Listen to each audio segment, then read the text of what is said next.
You're welcome back. This is Newsfile. It's your most authoritative news analysis platform. And here on Newsfile, we put Ghana first. I've got tons of your messages, but we'll share them at the appropriate time. For now, time is not our friend. So let's look at the questions that came up about renegotiating take-or-pay power contracts. The Minister of Finance disclosed that the country is hemorrhaging because of bad decisions taken by the previous administration. We have more than we need. Even it's like double what we need during our peak period for electricity. And we have brought in power that we are using less than 40%, and yet on an annual basis, we are paying millions of dollars for what we don't use, waste. So, Ben, how are we supposed to appreciate what the minister is talking about? Yes, so I think, let's start off. This is the reality, that we have more than we need today. And because of the contracts and the way we sign them, and rightly so, if somebody invests to develop a project, at least you have to amortize the project. So there are take-or-pay clauses in the contracts that were signed to the effect that if you do not need that power, at least you have to pay for the cost of investment. And that is the capacity charge that we have been talking about. So the excess that we have on our hands here have to be paid for. And I think that's what the finance minister is complaining about. But it has a history. I mean, we know that the challenges we went through during the Doomsday era, and we needed to bring on generation systems to be able to mitigate the economic impact and all of that. So government signed contracts with IPPs to bring in power. But as energy watcher, as a watcher of the sector, we raised concerns at the time with how many plants we were signing on. So after one of the State of the Nation address, we did an analysis and we showed that even what we had signed up to, the commitment of government at the time was about $350 million in excess capacity if all those plants come on stream, you know. And we spoke to it, and we kept signing until we got to over 600 million, and then the World Bank intervened, you know, to say that this is a dangerous route to actually go, because once they all come on stream, you're going to have to pay for that capacity. So that is what brought us to where we are today. And then there was a change in government, you know, and when government changed hands, that reality was there. We knew that these plans were going to mature, and when they mature, you have to pay for them. So that also required immediate action to see how can you resolve it. At that point, do you renegotiate with some of the IPPs? Do you cancel some of them and bear the consequences or not? That's way back in January 2017. And that was when the critical decisions ought to have been taken. But we keep repeating in the budget, excess capacity, excess capacity, excess capacity. And now the bill is here, you know, and you have to pay for them. If you had bear the liabilities, for some of them, like AXA and all of that, you could have paid even $200 million to let them go away with their plans. And you don't have to wait to pay $500 or $600 million over a period of time. So I think the decisions and the blame game, you know, that they don't help us to focus on what we need to do immediately for the country. And that is why we are here today talking about excess capacity. Saying things but baffle. as we speak, it is the reality, and we have to pay for them because the plans are here. Saying things baffle me, really, but may not be the best of comparisons. But we're looking for, is it 200 million to build a new chamber? Yeah. And we were rushing for 500 million to improve our electricity sector. It looks like we could afford to do that on our own somehow, you know. Now we are told that we are currently paying over 2.5 billion Ghana cedis annually for 2,300 megawatts of power that we have, that we don't need and we don't use.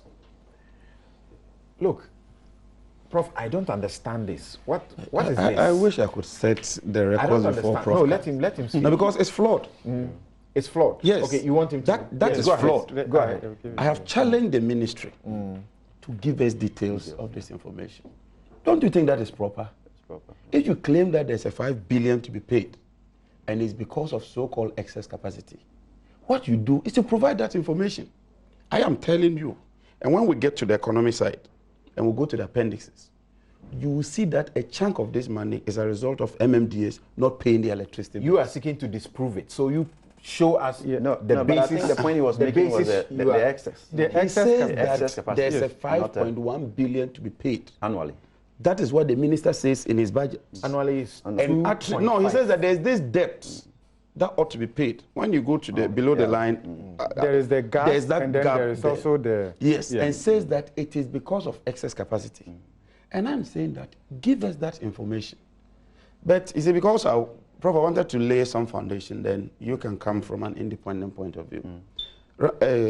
Samson, I have the Energy Commission supply plan. Look, the ministry doesn't change figures. The Energy Commission is the source for all our data. I refer to page 2, line 7.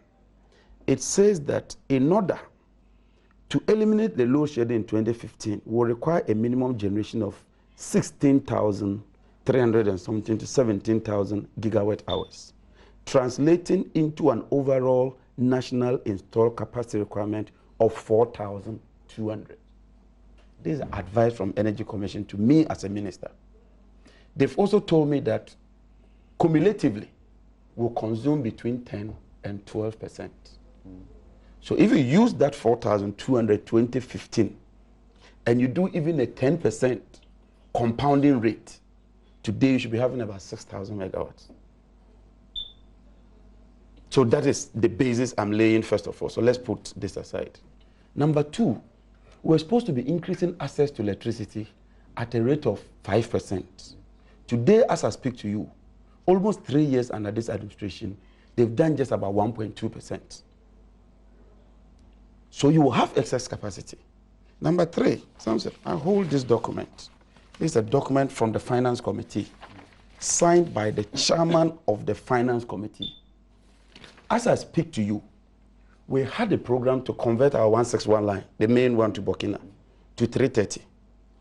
This is the document that says that we should have been exporting 400 megawatts of power as we speak today. And would have been getting $12 million per quarter.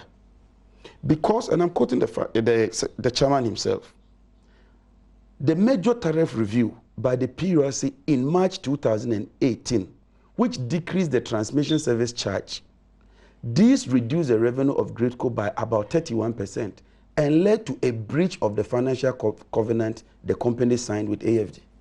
Simply put, because you took a populist decision in March to reduce those tariffs, Gridco couldn't continue with the project.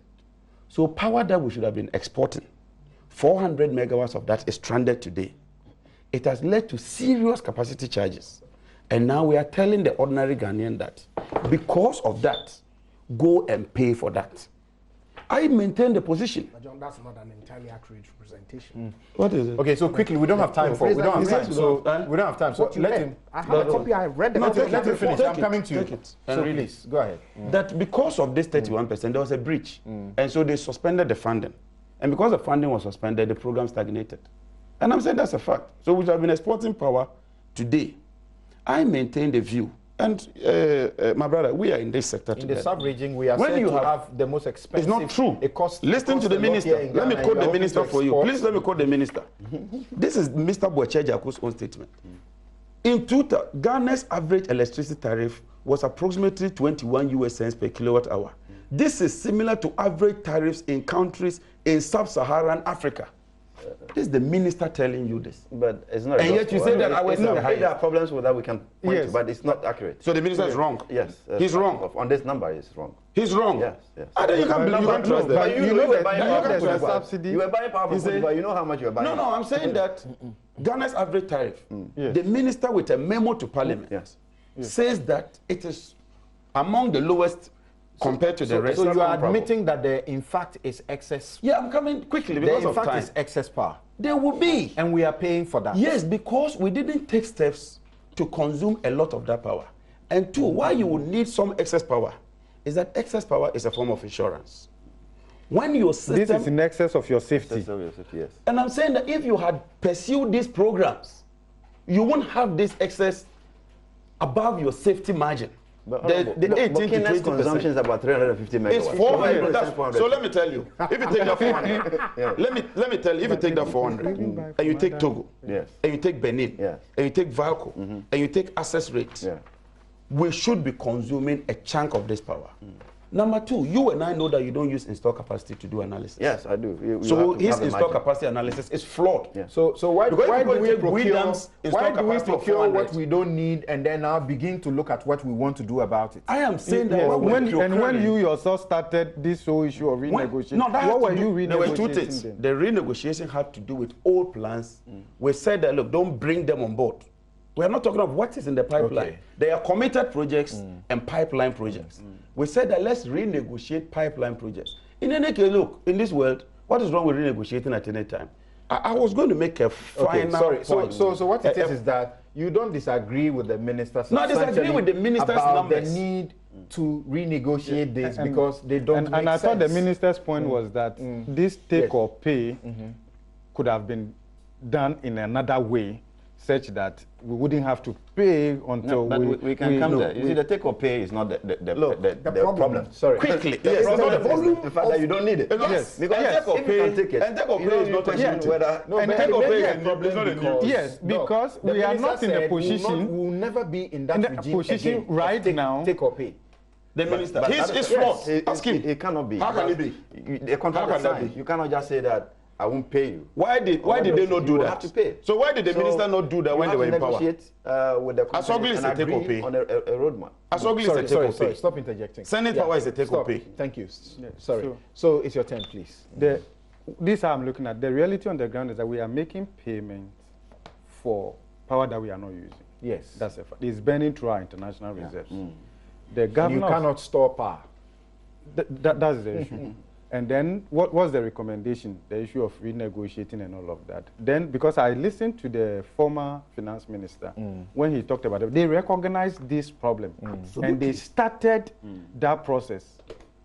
That gives some credence to what the minister is saying, that this has to be done, because this is a country that is constrained when it comes to money, and so we can't afford to make those huge payments for not using those. And perhaps that's what I'm saying. That. So why would we spend our time to draft or get into a contract and put these clauses in there, and for we as later to say that, oh, now we even started to renegotiate those this thing, taking time, money, and all of that. But I'm thinking that, of course, we had problems.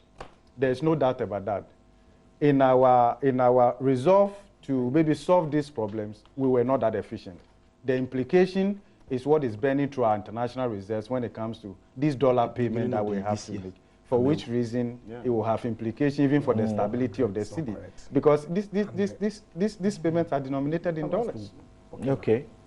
Yes. At least. Yes, Japa. Stop the discussion there. Let's hear you. This is where we terminate this discussion. I mean, right. Ben and Doctor have hit the nail right on the head.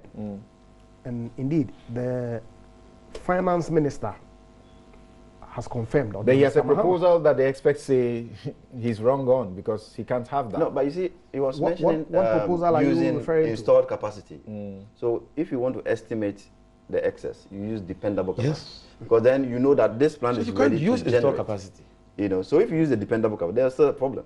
So let's You get know. the facts first. So and be I was honest. thinking that your statement you were going to give us the breakdown and all of that, but it didn't happen. It's You know, a your thing- friend it's a Kisayatu thing told of the me past. she was going to do Never that, happen but again. I didn't They're see saying that you can't have in that. your Well, this you thing. see, to the extent that there are existing take-or-pay contracts that he's indicated an intent to renegotiate, it is an issue of the parties agreeing.